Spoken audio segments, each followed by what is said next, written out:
everyone, and welcome back to the Secret Sunday session. Today we have Harry Garside joining us. Welcome, Harry. Thank you so much for jumping on. Of course. Thank you for having me here. Now, today we're going to be talking a lot about Harry's story, as well as his Olympic journey and how he's become an Australian professional boxer. Obviously, there's lots to unpack in this episode, so I'm going to jump straight in. And as I said, Harry, thank you so much for jumping on today. But for those viewers who are not aware who you are, who is Harry Garside and what does he do with himself? Yeah, so I guess a big part of who I am is boxing. Boxing's what I do. It's not who I am, but it is a massive part of my story. And I started boxing at the age of 9. I'm the youngest of 3 boys, and I think I don't know if I knew at the age of 9, but I think I started to be more like my brothers, be more like my dad. I felt quite soft compared to them, just being the youngest, being the runt of the litter. And I think, I walked into a boxing gym just to sort of prove my manhood a little bit. And I fell in love with the sport almost instantly. And there's many reasons as to why. I'm sure we may unpack some of them. But I was pretty bad for a long period of time. I think up until the age of 17, 18, I lost more fights than I'd won. So it was a long slog to get to the position I'm in now.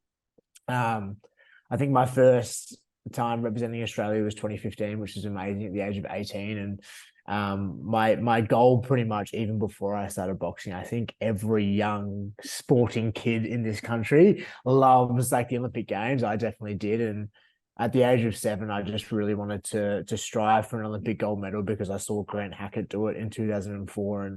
And it's pretty much just been like a life goal of mine pretty much to get to the Olympics. I failed numerous times. And then I managed to get to Tokyo and I got bronze there, which was amazing. But Australia's never won a gold medal for boxing. And that's my mission right now is to make sure Australia gets what they deserve. And that's a gold medal for our country. I love that. What amazing goals. And that's so great that you want to lead that in your life as well. And I mean, let's take it back to those, what you said, you started boxing when you were 9. Crazy to think that you've been part of the sport for so long. A lot of people, I think, just see the end and just see the highs and sort of the highlight reel of your life. But take me back to like those first feelings of when you first entered a gym and what you were doing at 9. Like, what did boxing give you at the start? It's really interesting. I think about way too much, way too often, and I unpack a lot in my life because I always think like getting a little bit off topic, but I think like the most successful people I've ever met in my life, when you really sit down and talk to them, you realize that a lot of people are like driven from some quite negative and traumatic places. And I didn't have like a messed up childhood or anything, but there was definitely a lot that I felt I wanted to prove. I didn't have a good relationship with my grandparents on both sides, my mum and dad's side. And I think it's really beautiful to have like every other past civilization almost, they had this respect for the elders. And I never had that, right? So, and I think when I walked into the boxing gym and I met my coach, who was 65 at the time, I was only 9 years old. He was like, he took the grandpa role on for me. And he's so charismatic and so special. In the first boxing session, I'll never forget it. He said that, geez, you've got some natural ability. We can do something with you. And he says that to every kid. I didn't know that, but I felt so special in that moment. And I think from that point on that first day of walking to that gym, I just wanted to go back and just get the approval of someone who wasn't in my family, who didn't have this obligation to show me love and attention, like your parents often do. And I think that was a massive thing. Obviously, as well, like the sport in itself.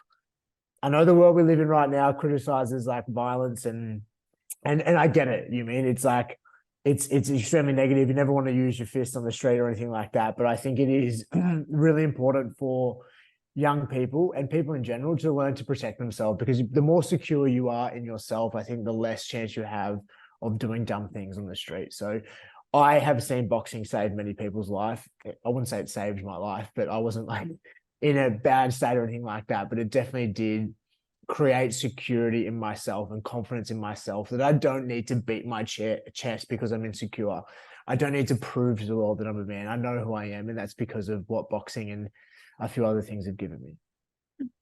I mean, you look at that's how it sort of started. As you said, you were trying to prove a certain point and prove to the people around you that I guess we all have that in us of wanting to prove that we're someone and that we can be loved and be enough.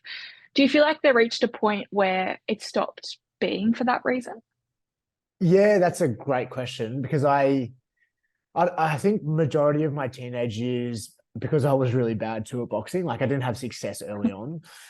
So I think there was a massive portion of my teenage years where I was still beating my chest because I was really insecure. There was many times in my life where I felt like I was insecure, so then I would act out or anything or something like that. But I think around like 2021, 22, that's when I really started to sort of delve into myself more. I did a lot of men's retreats around that time, breathwork experiences, and a few other things that really sort of opened my mind to who I am realistically. And I think I'm really grateful for that. A massive part of my story, this youth organization, the Reach Foundation, entered my life at the age of 16. And they ran a workshop where I guess they just gave me an opportunity to build my emotional intelligence and I guess delve into myself and find out who I am, which no one ever really does, right? You know what I mean? And I think from the age of 16 to I stopped working for them. I started as a participant and then become a crew member. And I think at the age of 22, I walked away just because I had boxing took off. But like 6 years of just delving into yourself and working with young people, hearing their stories and just building my emotional intelligence. I'm so grateful for that because I think it really set me up to delve into myself and try and find the answers. And I hope I never find them. Were you scared doing that? Because a lot of men don't go to those sort of extents to be more self-aware. Yeah, it is terrifying to be completely honest. I think like the most important questions is trying to find out who you are and what you want to do in this world. But it's like a lot of people, including myself, are terrified of what they may find.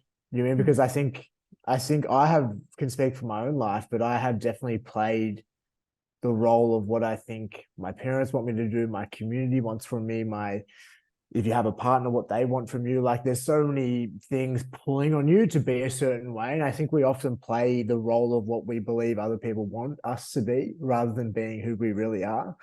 And I have definitely done that numerous times. And it's terrifying to really find out who you are. It's isolating, it's a lot, but I think I'm grateful. I feel like I'm at the point now where it's like I'm through that isolation. I'm through that lonely part of like pulling away from your community that have known you a certain way. And you end up slowly but surely attracting people who accept you for who you really are, which I have found over the last 2 or 3 years, which has been really nice. That's awesome. And it's amazing once you do the work, how you do attract those people because of the energy and that you're putting out as well as like stepping into your own. And that's phenomenal that you've done that work and that you're able to sit through that. Because as I said, fortunately, a lot of people don't, because it is very much a scary path for a lot of people to take because they don't know who they're going to find in there. Yeah, and I don't know about your journey, but I definitely found there was like a period where like you naturally start pulling away when you start growing and evolving in a different direction to say the community that you grew up in. It's like you slowly but surely start pulling away from them. Your interests change, you mean, and then when you go back to there, you start being the old version of yourself. And I found that there was a period of time where it was quite lonely, and I'm thinking, do I just go back to revert back to what I know? Because it's like it's a massive part of the human need is to have community and have connection and have people who love and care for you. And there was a period of time where it was quite challenging, but as I said, I feel like I'm in the position now where like I can show up as the version I know of myself now. And there's a lot of people in my life that accept me for me, which is really nice. Mm. And I think, as you mentioned, like getting to that part and trusting yourself, like even if you are all alone, like you've got you and that's enough. And like learning to sit with that, we have this big fear in society of being alone. But yet, if you just trust yourself and believe yourself, you will find the right people. But it is so hard when you're constantly stimulated and people are with people and you're comparing yourself to others, of just being okay with if everything else fails, you've got you. Yeah. It's like the most important relationship we'll ever have is the one we have with ourselves. And don't get me wrong, like I sit here and talk like I'm super secure and evolved. It's like there is many times in my life where I revert to the old version of myself or I feel insecure. Like I don't think it's like this like linear thing. It's just like there's like a I don't know. There's times where I'll wake up and I don't know, I'm just off, and then I'll find myself reverting back to I don't know, versions of myself that have been able to get love in other ways. So then I revert back to that, right? It's not like every day is beautiful and bliss. It's like, I don't know, it's human. Like it's messy and it's uncomfortable and it's also beautiful and like messed up. Like I love that. I'm really laughing because I know. Yeah. I feel like I don't know about like I scroll through Instagram and you see all these people like everyone's just like, oh, it's yeah, I'm like so happy and like I don't know, not every day's like that. Some days are sorry, I don't know if I can swear, some days are fucked up. Yeah. No, it's fine. Sometimes you can't even leave your bedroom. Some days, like you've ruined all the tissues. Yeah, I feel it. I feel it. I wish people were more real because it is. So it's the world that we're in today. Is that we see that, as I said, that highlight reel, and it just makes you feel shit about yourself half the time. But that's when I feel you have to be really content with yourself and learn when to know to step back from it all. Yeah, it's something that I have tried my best to manage because I also don't get me wrong, I think the more that I reflect on my childhood, I think there's been times where I think I probably felt I have thought about this a lot that I think we often attract similar emotions that we felt a lot growing up. And that could be like Mm, love, that could be care, that could also be some really negative ones. And I actually feel like there was a big portion of my life where I felt chaos, where I felt instability. And sometimes I feel myself almost creating that in my life now because that's what I'm so used to. And it's actually quite hard to like, I don't know, sift through that and like, I don't know, you're creating it. I feel myself just like ripping a grenade out, just throwing it into my life. I'm like, oh, let's sort this one out. And I'm like, I don't know, it's really it's interesting.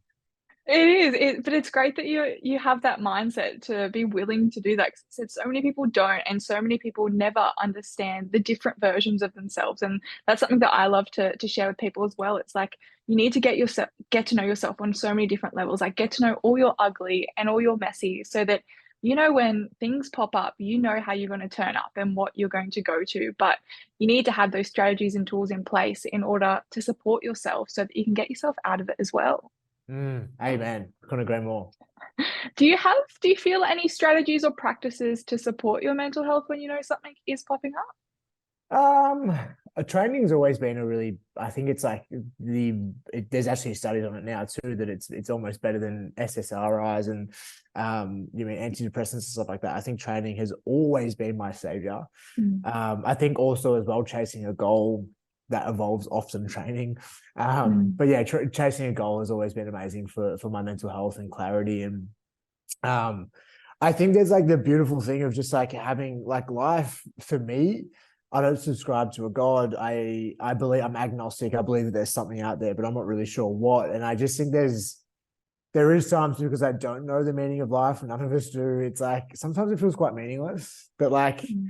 I don't know. I think when you really sit down and think about it, like it's quite depressing. But I really like to like create meaning of some sort, and if that is through a goal, and then I'm slowly Mm, but sure every day chipping away at it, like it makes me wake up in the morning and know what I'm doing. Like I don't have mm, kids, and I'm sure when I have kids, then I'll have more of a meaning. But um, yeah, I always saw goal chasing and training, and yeah, it's always been really nice. mm. I mean, you talked a lot about training and boxing, but who are you outside of that? Yeah, that is a good question. I am working that out, but I'm just really happy with. I feel often I think it comes down to what we are talking about before, like how we play the role we think other people want from us, and then in that, it's like we end up. I don't know. I feel like when I was doing that, I really disliked or criticized much of myself because I felt like I don't know. It's like everyone's well, the people around me. I felt like I had this like pressures of like I've got to be a certain way. If I act like that, then they're going to criticize me, and they're going to you know what I mean. It was just like a Mm, really weird thing. But I think I have got to the position now where it's like I know that I'm super flawed, but I also know that I try my hardest and I am caring and I have parts of me that are like messy and effed up, but then I also have parts of me that are super generous and caring and loving. And it's just like, while I have this, I wrote a poem about this and it was like, while I have all those sides to me, while none of them are me completely, I have a piece of me in all of them. And that's okay. And I've just learned to accept that. That's beautiful. I've heard that, well, I haven't heard, I've read up that you're a bit of a poet. Is that something like a creative outlet for you? Yes, I absolutely love it. I'm quite poor at it, but I think I mean, that was pretty good. thank you. I'll read one to you if you want. Um Absolutely. yeah, well, that one that I just thought of, I'll just find it. Um Does it come to you in moments, or is it something that you set aside time to write, or how does Good your question. inspiration spark? Like in moments I'll have ideas and then I'll write like poem ideas in a note and then I'll Mm, come back and maybe address one of the ideas. mm. I often love writing on planes. I don't know why. I feel very creative Oh, and I love people watching. yeah. Yep. Yeah. I love That is me. it. Planes and everything. It's like I used to really struggle when people like journal, and I was like, I can't journal. Like I just can't do it. But I used to write stories and put me as the main character. And every time that I would go Mm. traveling or anything, things would just come to you. I think because you set up the environment so well, and just sitting there and you're in your thoughts and you've got so much time on your hands, like, oh well, what else am I gonna do? Yeah, I honestly, I love it. I've always, I used to say when I was younger, I'm not creative at all, but like, I think we're all creative in our own weird way. Like, I'm Mm, creative in my boxing. That's obviously not a creative mm, outlet to many people, but I'm super creative in my boxing. And then, like, I love writing poetry. And one day I think I'll maybe release a book. But yeah, yes. here's a poem. It's like, I feel in me the most pure. I feel in me the most evil. I feel in me the most confident. I feel in me the most lazy. I feel in me the most grateful. I feel in me the most insecure. I feel in me the most generous. I feel in me the most greedy. I feel in me the most kind. I feel in me the most dishonest. Dishonest. All remnants from a little boy who was both optimistic and pessimistic from the cards life dealt him. While none of them are him completely, there is still a piece of him in all.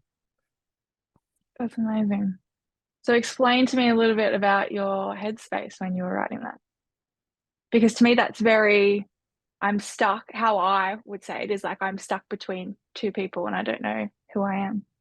Yeah, I feel like I've thought about this a fair bit. Like I feel like if I went to a psychiatrist or a psychologist when I was younger, like potentially they could have diagnosed me with like split personality disorder. Like I don't think I have I don't particularly believe in labels or anything like that. I think for me, where I'm at, I'm just trying to get to the point where it's like the ultimate self-discovery and accepting what you find. And the things that you aren't happy with, like work on trying to fix them. You know what I mean? But it's like accepting a lot of what you find. And um, I have this like weird analogy of I think we have a tool belt, right?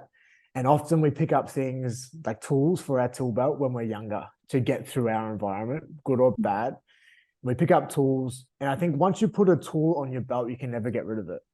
So then we become adults and we realize we've got these tools that we're operating, these patterns that we're operating in. And I think we can never get rid of the tools, but we can just pick up other tools to learn to manage the tools that we have. And if there is ones that you picked up from your childhood that are negative, it's like you can learn to pick up ones that are more positive or don't make you pick up those negative ones as much. And I have definitely found that in my life. And there has definitely been things that are extremely positive from my childhood, but then also some are extremely negative. And I have just become very aware of them and try my best to pick up other tools that I can learn to manage them. Mm. Do any of those tools, it sounds like pressure is a big thing for you. And obviously, being in the sport that you are, where it is all on you, it's not in a team, it's solely on you. It starts with you, it ends with you. How do you navigate that pressure and keep going? Like at some points, does it become too much? Oh, I love it. Yeah, I absolutely love it. I must admit I feel like I'm quite twisted at times. Like I love that. Like it actually is a privilege, right? Like I get not many people, I wouldn't say not many people. I think we all have the capacity to be our wildest dreams, but I yeah, I love exploring that. And I also love eating humble pie. I love shooting for the stars and like crashing on my face, like how humiliating, but then getting back up and proving yourself right and proving people wrong. And I don't know, it's beautiful. Like it's really beautiful. I think to go on a journey of like ultimate self exploration and I don't know. I didn't think that. there was times in my life where I didn't think that I would be where I am right now, but I just keep exceeding what I think is possible. But then there is also something inside of myself that coexists that thinks that be I can live on Mars if I wanted to. You know what I mean? Like just like that stupid naivety of like beautiful, like you're delusional. I'm delusional. Like it's so good though. Oh, it makes your life very interesting then if you're always searching this high. I I know. think then, like, if, say, we're talking about the end goal for you at this point is getting that gold at the Olympics. Have you thought about when you reach that, what's next? What is after that? Like, when does the chase stop or what happens next? Do you know what that will do to you knowing that then the goal is over? Yeah, I have thought about that a fair bit. And I think I'll just set something different, right? But I'm also very conscious that I think in this world, especially in my industry, but I'm sure you've heard of David Goggins potentially, but a lot of people in our world, in my industry too, like idolize that man. And don't get me wrong, he is exceptional. And I love listening to some of his stuff. It's super motivational. But I'm also like very aware that I want to be a dad one day, and he's got a kid himself, and it just seems like he's so focused on himself and so focused on his goals. And I'm like, I don't particularly want to be like that. I don't want to be searching so hard for myself all the time. It's like it's so selfish, the journey that I've been in on my life to get to an Olympic gold medal. It's so selfish, and I know that. I'm so aware of that. But I want to get to a point where I'm like, whether it be 30, 35, before I have kids, and just be like, you know what? I'll always search for greatness, but I'm happy with that. And I can like put my goals and ambitions on the back burner because raising kids, I think, is the most important thing. That's amazing. That's honestly incredible that you can have that perspective as well. Because as you said, unfortunately, I've spoken to some Olympians that do also express that it is a selfish journey, and it's just you, and you switched out and you shut out your social life, you shut out your family life, you shut out the whole external world because it's all focused on one goal. And I know you say you thrive off that and you love that, but do you ever have that missing feeling of just wanting to say, go out or go and see family or go and do the little things that people get to love and experience every day, but you can't because you got to wake up and do training at a certain time? It's so true. Like I remember I can't remember who it was, but there was like a past Olympian doing a talk when I was a bit younger, and they were like, and I was like, yeah, we make all these sacrifices, and they're like, they pull me up, and they're like, no, no, no, we make choices, not sacrifices. I'm like, I've thought about that so much, and I'm like, no, no, no, we make sacrifices. I'm like, if I could go out and have beers with my mates and catch up with my mates, but then also still be an Olympic gold medalist, I would. If I could go and watch my brother and his fiance's wedding and not miss it because of my sporting goals, like I would, but I can't, right? These are the choices that we have to make and sacrifices we have to make. If I could do both, I would. But it is just one of those things, right? Absolutely, there is times where I'm like, oh wow, I'd love to just be like my mates. And I think life is for experience, and life is for, I don't know, life is for connection, and there's so many things, right? But also as well, I have had a different journey, and I'm very happy with that too. But if I could do both, I would for sure. Mm. And so, for people that are not aware, how long does the training go for training, say for the Paris Olympics? We'll use that as an example. How extensive has it been? How long has it been? Because I think a lot of people think, oh, like a couple of months before you just start training and you should be good. Yeah, it's obviously every 4 years the Olympics, so it's between in those 4 years, there's just so much. Like there's very little downtime, and it's so amazing. Like you get to travel the world and do what you love, but it also is, yeah, extremely like taxing on your time, and you can never really, like this year already, I've probably spent like, I don't know, I'd say like a month at home all up, like Wow. just being on and off travel. And um yeah, like that in itself, you can never really form connections, relationships. You're not connected to your family, like they're always family, but there's so many things to it. But yeah, there's just like a lot of travel and training, and yeah, just really exceeding your limits, and trying to sort of max out to your potential, especially timing it perfectly for July when the Olympics start. Mm. Does your body need a break? As I said before, I'm quite twisted and I love thrashing myself. So I'm sure it will probably catch up with me. I'm only 26, so it'll probably catch up with me one day. But I, at the moment, my body's fine. My body's fine. And like when you talk about like the knockbacks and times when you're not winning, and even like during those younger years when you weren't winning any medals and things like that, how do you pull yourself out of it? Because a lot of people do hit those knocks and they're like, all right, I'm throwing in the towel, can't do it anymore. That resilience is sometimes really hard for people to grasp. Yeah, it's really interesting because you get asked similar questions. I've been on a couple of podcasts and you get asked similar questions, and I think I don't know. There's been times where I have like little made up answers for it, but it's like you know, what I mean, I think there actually is like some beauty in for me. It come from a quite a negative place of like wanting to prove people wrong and collecting the evidence that people don't believe in you, and sometimes you don't believe in yourself, and just like Mm, that battle between the light and dark inside yourself. Like I think it's such a driver and a motivator. I think it's not fully sustainable if you're always from a negative place. It does work for long periods of time, but I think yeah, what I found if I can draw on things when I need to from those like sort of negative motivational traits, like where people thought I couldn't do it, where I thought I couldn't do it, where I collected the evidence that I wasn't good enough, and then I saw someone's eyes go, yeah, like he lost. Like it's good to pick on that sometimes, but I also think it's really useful to pick on some places where 7 years old, I was super inspired by Grant Hackett. 2005, John Aloisi scoring that goal to qualify for the World Cup. I was too young to watch Kathy Freeman, but I can go back now and watch it. Matthew Mitchum's amazing dive. Like there's so many moments in my childhood where I was just like blown away by amazing Australian athletes, and I was inspired, and I believed that I could take on giants. You know what I mean? Like I mm, thought that I had the capacity to ride unicorns and do wild things, right? So it's like if I can draw on those more positive ones and more often, I think they're a bit more sustainable. But those negative motivational ones are super important too. mm. Do you ever look back or look at your experience and go, my name is now being put with some of those Australian heroes? It's weird. I don't know about other athletes, but I don't particularly think about like my past achievements or anything like that.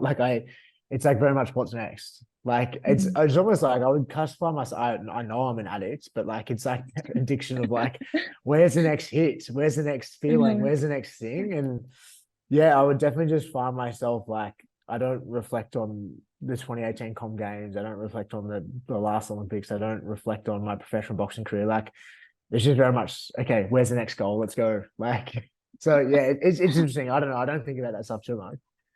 Is that why you went on I'm a Celebrity? Yeah, I went on that. I don't. It's just a crazy to think that I got offered. Like I started boxing at the age of 9, and then you get offered to go on a TV show.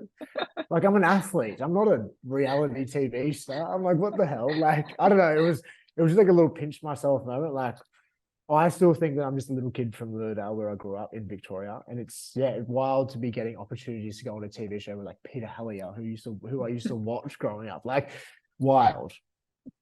I love that. And talking about the media, you've obviously got a big presence within that, being the Australian sporting star that you are. How do you combat that? Like, how do you, the scrutiny from that, the constantly being in the public eye, does it ever get to you? Like, how do you cut out opinions of other people? Yeah, I think it's like just like anything, right? There's like positives and negatives to it. I think it's probably mostly positive, but I have found myself it's probably more lonely. Like I question people's motives. Like someone enters my life, whether that be like a new guy mate or whether that be, I don't know, maybe I'm seeing a girl or something like that. Like there's that thought of like they don't like me. They just like the idea of me. And it's like there is that side to it. But then there's also like I've met so many amazing people, and I think when it comes to like scrutiny, someone said something to me and I love it so much. It's like you're not as good as what people think you are. And there is so many people, it's like 99% positive, like people tapping on the ass going, yeah, you're amazing. How good's this? You're not as good as those people think you are. And those people who try and bring you down, you're not as bad as those people think you are. You're just you. And I'm like, it's so true. And I had someone take over my social media because I'm like, you're reading 99% positive comments about yourself, like thousands of positive comments. You start thinking you're a legend. Like, you know what I mean? You're not like, and I'm like, I know that I'm a good person. I try my hardest, but I'm also flawed and human. And Yeah, when you start reading like all positive comments about yourself, you're like, yeah, I'm going real good. Like, no, you're not. No, you're not. Yeah. And you're Yeah. always like one story away from like someone just screwing it all up or something like that. And that's a cycle of media. And it's like your 5 second fame, like last 5 seconds. And after that, you can be in the negative live limelight so quickly as well. And it can be really hard. Like and you hone in on the negativity. There could be thousands of positive comments, but the negativity always grasps you more.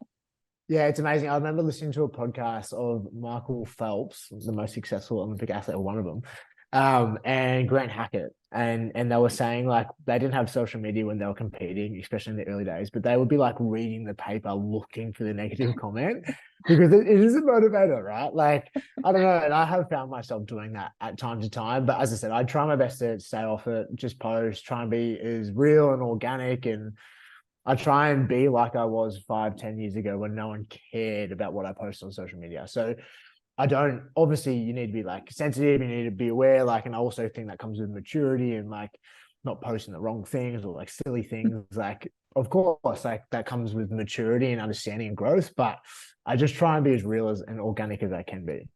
Mm. So talk me through then the little thing that you are doing currently on your social media platform about the rejections. What is the motivation behind that and what are you trying to achieve?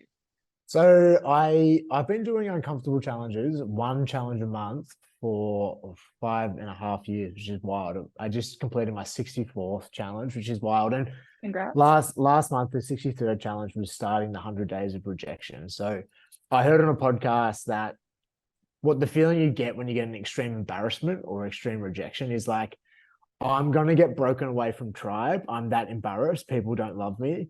I'm gonna starve and I'm gonna die. Right. That's obviously very extreme, Yeah. but apparently that's what goes on through our body. And the first 10 days, don't get me wrong, were actually quite challenging. There was a couple of times where like they had a follow-up question, like, why are you asking this silly question? And then I was like, oh no, like it was quite confronting. But to be honest, like I'm 63 days in, if I remember correctly, and I'm not finding that hard anymore, but it's actually been quite amazing just to like have fun. And a lot of the time I feel like I'm bringing like a smile to people's faces, whether it be people watching or even people in the moment. Like I always try and be as nice and civil and not a public nuisance or anything like that. Mm. But it's been nice, like 100 days of rejection. I've got like 30 days to go, which is going to be nice. Like it's hard to come up with ideas every single day. But it's been a lot of fun. Have you had like one of them that probably sticks out the most as like it got you good? It was one of the first ones, to be honest, and it still sticks to me to this day. So I went to the deli and I asked, so I was getting like, I don't know, chicken breast or something like that. And I asked, can I have 50% off? And the lady was like, why? And I was like, I just didn't know why. I was like, oh no, I didn't expect a follow-up question. I was just hoping to know. And I was like, and I like stumbled. I felt something in my throat. And I was like, oh my God. I was like, oh, I was just curious, just curious. And I was like sweating and stuff. But that was probably the one that I remember because it was quite physical, like what happened inside my body. Mm. She ended up saying no, I'm guessing. She did say no, thank God. I love that. And as you said, like you are obviously a very strong person to be able to put yourself in those situations because a lot of people don't and they shy away from that. Yeah, I don't know. I just love, I think there's this one of my favorite, sorry, one of my favorite quotes. There's no evidence in this life to prove that this life is serious. And so That's awesome. often we take life so serious.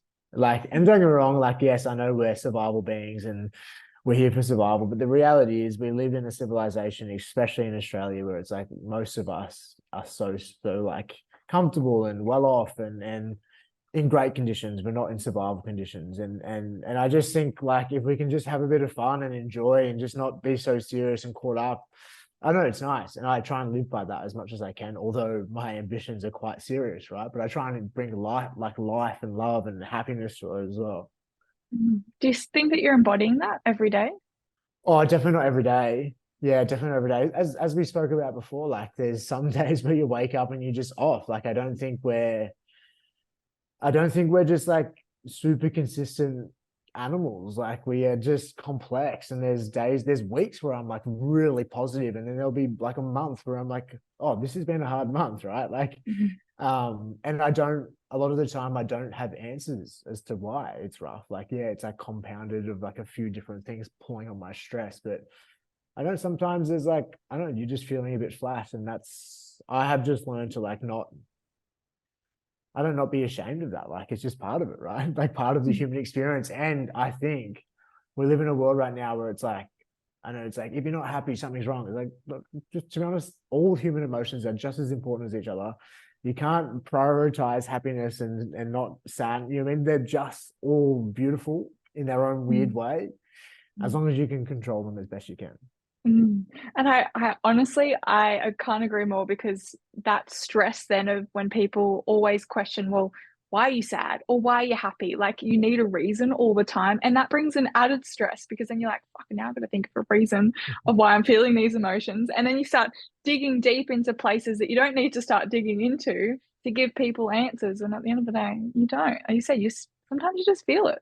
Yeah, I've been thinking about with like young people. I love like young people because I think they're, especially under the age of 10, I feel like they're the most pure, right? Mm. But I feel like we teach young people just through our actions sometimes that like if someone's sad, then they're not okay. Or like, especially I felt growing up, it's like if I cried, it's like, oh no, mate, come on, just get up, dust yourself off. Like, you know what I mean? Just like very much like that. It's like it's so normal to feel that. And I don't know. It was just like Mm. it's really interesting. I think I don't know what it's like to be a parent, so I'm talking from a place of naivety, but I can't wait to be a parent because it's like if my kid shows up and he's crying, I'll probably get on the ground and start crying with him. Like, oh, let's go, like let's steam it out. Are you scared for that? Are you scared for that moment? Like it is such a big goal for you, wanting to be a dad and setting that example. Are you scared for, you're going to step into an environment where you've got no control? Yeah, I am terrified. I think you would almost be a psychopath if you weren't terrified of being a father or a mother. But yeah, I am terrified, but I also think it's probably, I would imagine, the most beautiful thing we can do. I am a little bit scared though, because I find humans so fascinating, especially young people, that I wouldn't actually stand by this, but like treating them like a science experiment because it's like they're so intriguing and just like what is the thing that sort of sets them off, and every kid's different and they've got their own little weird thing, and I think about a lot, and I've been thinking, if I say this now, will that impact 10 years down the track? How does this work? You'll be sitting there while he's just playing or whatnot. You just be staring the whole time. I can actually picture it.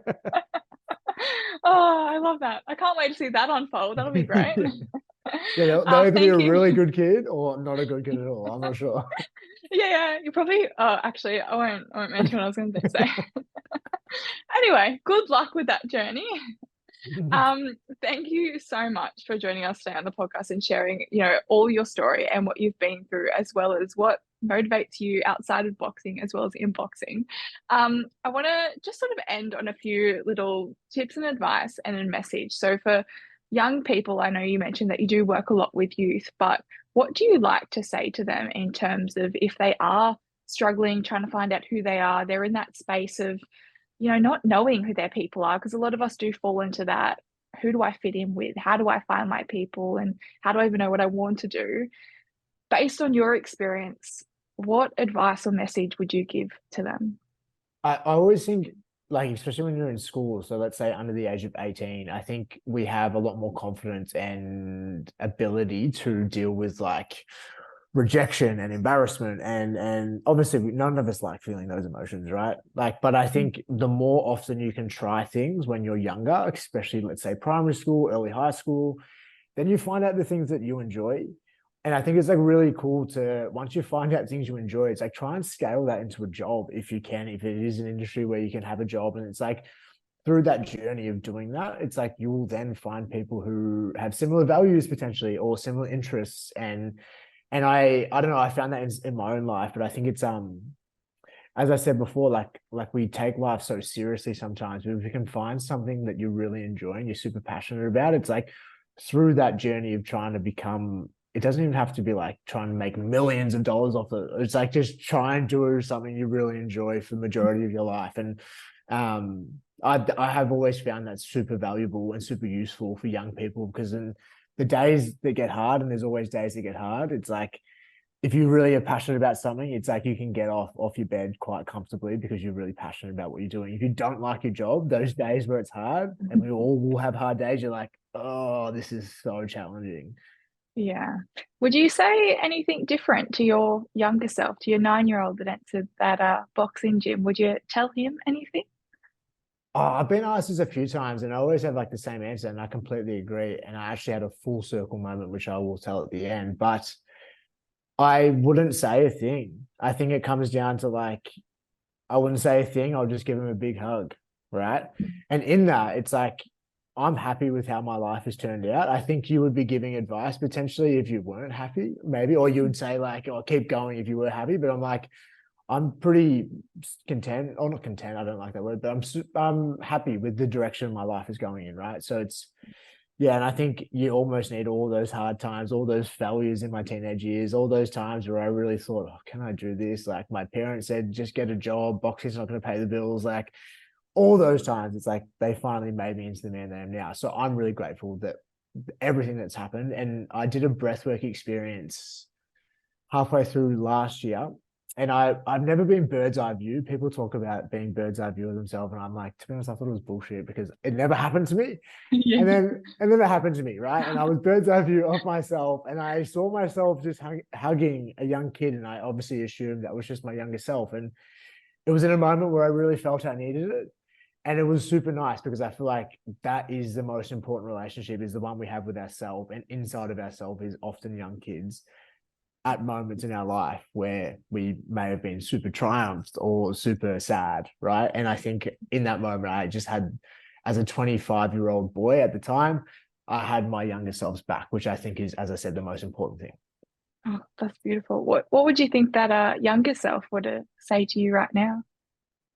Oh, I don't know. He was quite silly when he was younger, so I'm not too sure. But I think I don't know. I think he'd be super proud, like in the sense of like super proud because there was so often in my life where he thought maybe he should give up, and I think there was also something inside of him at the time that just didn't want to give up, just refused. And so it's like I don't know. It's really nice that I guess however long later, like 20 years later, it's like I'm still fighting for my goals, my dreams, and not selling out and becoming something that other people want me to be.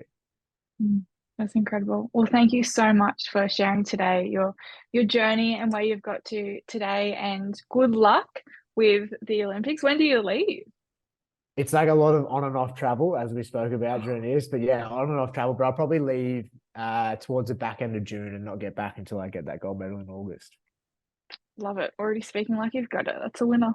Yeah. Amazing. As I said, yeah, good luck. I'm sure the whole of Australia will be watching and backing you 100%. I can't say that I love watching people box. I just can't do with blood.